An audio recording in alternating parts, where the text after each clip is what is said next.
Hello and welcome to Transfermarkt TV. I'm Manu. He is Ben Littlemore.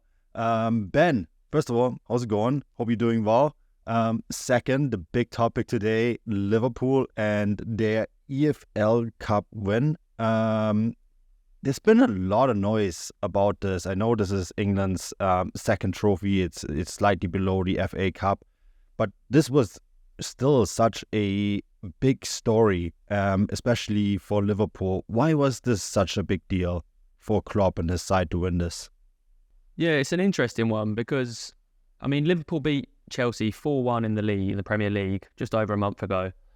And at that time, it looked like an absolute foregone conclusion that it was going to be a very similar outcome in the EFL Cup final. Liverpool would win it. Wouldn't be too much of a big deal. Another trophy for Klopp. Maybe the first of potentially four trophies still up for grab for Liverpool, but it wouldn't have been a massive deal.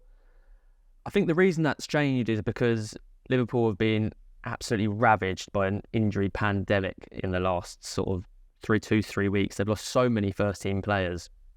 And they went into this cup final with so many youth academy players on the bench. Their entire bench was full of academy graduates. Also, Conor Bradley starting the game, who's come through and emerged this season, done a great job in terms of filling in for Trent Alexander-Arnold, one of the best in his position this season. That's what gave Chelsea a lot of hope going into it. And some people before the game were even saying Chelsea were favourites because of this reason. Obviously, Chelsea has spent over £1 billion on their squad, which is still struggling. But they went into the game with a very good chance. As the game wore on, I think what was really impressive was the faith Jurgen Klopp showed in these young players. So many managers would have just left the more experienced players on, albeit they're tired. He would have just left them on to try and get the job done, and you just hope for the best. That's not Jurgen Klopp. He brought on 5 academy graduates into the game. It's incredible what the team Liverpool ended up with. These players, the 5 players that come on, had made just 32 first-team appearances between them. And 20 of them alone came from the centre-half Jarrell Quansah, who came on in the 105th minute for Konate after he had been booked.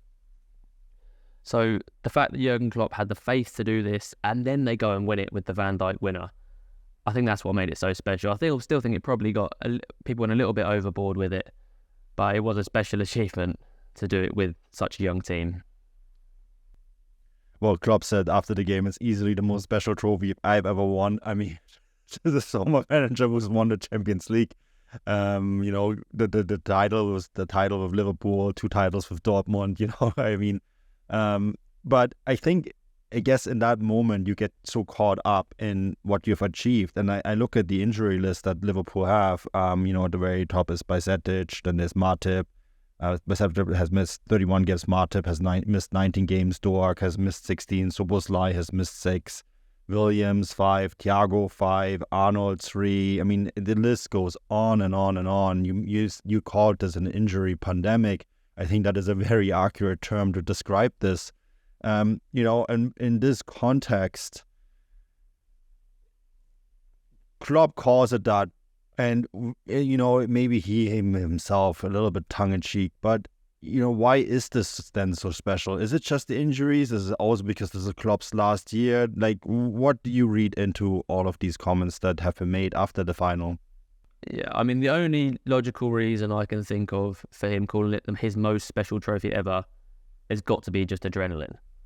Because when he sits down and looks at it, there's no way he thinks winning the Champions League with Liverpool, winning their first ever Premier League title, winning the title with Dortmund, there's no way he thinks winning the EFL Cup is a bigger achievement than that. It's pure adrenaline, and he's just really proud of the young players, I'd imagine. It's his last season, he's feeling emotional, and he's gone a little bit overboard. But it's still, as we said, it's a great achievement to do it with the squad they had. And then, of course, so much was made of the young players that came off the bench.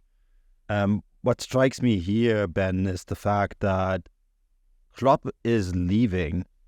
There is... a lot of managers would maybe pack it in and say, well, I have short-term gains here to make. I don't need to set this up for the future. I'm gone in the summer and I'm going to go on my 1-year sabbatical, probably lie on the beach for a year. A lot of managers would say that, yet he brings on all these academy guys and really ensures that there is a future for Liverpool. That really struck me as something that is really long-term thinking for a manager that doesn't really have a long-term future with this club out of his own making, right? We have to underline this. Liverpool would love to keep him. But also, with that in mind, what did you make of these young academy players and who stood out to you? Just to touch on what you said about Klopp there, I think, like you say, it does sort of show how selfless he is as a manager and the culture that he's created at Liverpool Football Club. Also, in terms of the short-termism we often see with managers where they play more experienced players, is often to try and keep their job. I suppose Jurgen Klopp doesn't have that because he knows he's not going to lose his job anytime soon, so maybe that gave him more freedom to make that decision. But anyway, moving on to the young players and who impressed me. I think all of them deserve massive credit for being on the pitch and not looking out of place and going on to win the EFL Cup against a team. I mean, there's over 200 million euro midfield against them in Enzo Fernandez and Moises Caicedo. You would not have known that looking at the game. But I think Conor Bradley this season has been incredible. He obviously started the game at right back, and then after 28 minutes, Ryan Gravenberch added to Liverpool's injury list and went off, and he was forced to go into right wing, where he played as an academy player. He also played there on loan at Bolton. But he didn't look out of place again to adjust to that position in a cup final after 28 minutes when you've only been playing right back for Liverpool's first team. That's a great achievement. When we look at the players that come on, a player that really impressed me was James McConnell.